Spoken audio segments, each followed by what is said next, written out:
রমজান কি শুধু বড় আয়োজনের নাম, নাকি লুকানো আছে এর ভেতরে অন্য এক সত্য?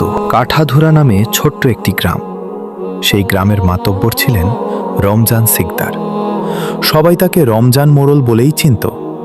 তিনি ছিলেন ধুরন্ধর আর প্রভাবশালী। রমজান মাস এলেই তার দাপট আরও বেড়ে যেত। মসজিদের সবচেয়ে বড় ইফতারের আয়োজন করতেন তিনি। বড় বড় ডেকচিতে বিরিয়ানি, জিলাপি, ছোলা সবই থাকত। মানুষ বলতো মোড়ল সাহেব বড় রোজাদার, কিন্তু ভেতরের গল্পটা ছিল অন্যরকম। এই আয়োজনের অনেক টাকা তিনি গরিবদের কাছ থেকে সুদে ধার নিয়ে জোগাড় করতেন। আবার ইফতারের সময় কেউ যদি তার বাড়ির সামনে একটু শব্দ করত, তিনি রাগে গর্জে উঠতেন। একবার তো ঘোষণা দিয়েই দিলেন, ইফতারের সময় আমার বাড়ির সামনে কেউ শব্দ করলে শাস্তি পেতে হবে। গ্রামের মানুষ ভয় পেত, তাই চুপচাপ থাকত। এমন সময় শহর থেকে পড়াশোনা শেষ করে ফিরে এলো এক তরুণ, আরিফ। সে সব দেখে অবাক হলো। সে বুঝতে পারল এই রমজান শুধু দেখানোর জন্য পালন হচ্ছে। আরিফ একদিন গ্রামের কিছু যুবককে নিয়ে বলল, রমজান শুধু বড় ইফতার নয়, রমজান হলো সহানুভূতি আর ভাগ করে নেওয়ার মাস। গরিবদের কথা না ভেবে বড় বড় কথা বললে কি লাভ? ইফতারের দিন ঠিক হলো। মোড়ল সাহেব আগের মতোই বড় আয়োজন করলেন।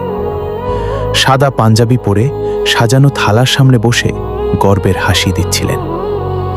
কিন্তু ঠিক সেই সময় আরিফ ও গ্রামের যুবকেরা চুপচাপ অন্য কাজ শুরু করল। তারা গ্রামের গরিব ও অভাবী পরিবারগুলোর বাড়িতে বাড়িতে ইফতার পৌঁছে দিতে লাগল। খেজুর, মুড়ি, ছোলা, সামান্য ভাত, যা পারল ভাগ করে দিল। ধীরে ধীরে গ্রামের মানুষ বুঝতে পারল আসল ইফতার কোথায়। অনেকে মোড়লের ভোজে না গিয়ে আরিফদের সাথে যোগ দিল। সবাই মিলে বসে সহজ খাবার খেয়ে দোয়া করল। রমজান মোড়ল অবাক হয়ে দেখলেন তার দাপট এবার কাজ করছে না। মানুষ তার ভয় নয়, ভালোবাসাকে বেছে নিয়েছে। সেদিন রাতে তিনি চুপচাপ বসে ভাবলেন। বুঝতে পারলেন রোজা শুধু লোক দেখানো আয়োজন নয়, রোজা মানে নিজের অহংকার ভাঙা, অন্যের কষ্ট বোঝা। পরের দিন তিনি আরিফের কাছে গিয়ে বললেন, বাবা, আমি ভুল করেছি, আমাকেও তোমাদের সাথে রাখো। তারপর থেকে কাঠাধুরা গ্রামে রমজান মানেই সবাই মিলে ভাগ করে নেওয়া।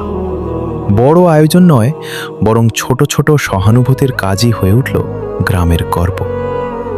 শিক্ষা: রমজান শুধু পেটের ক্ষুধা সহ্য করার নাম নয়, এটি হৃদয়ের অহংকার কমিয়ে ভালোবাসা ও সম্প্রীতি ছড়িয়ে দেওয়ার মাস।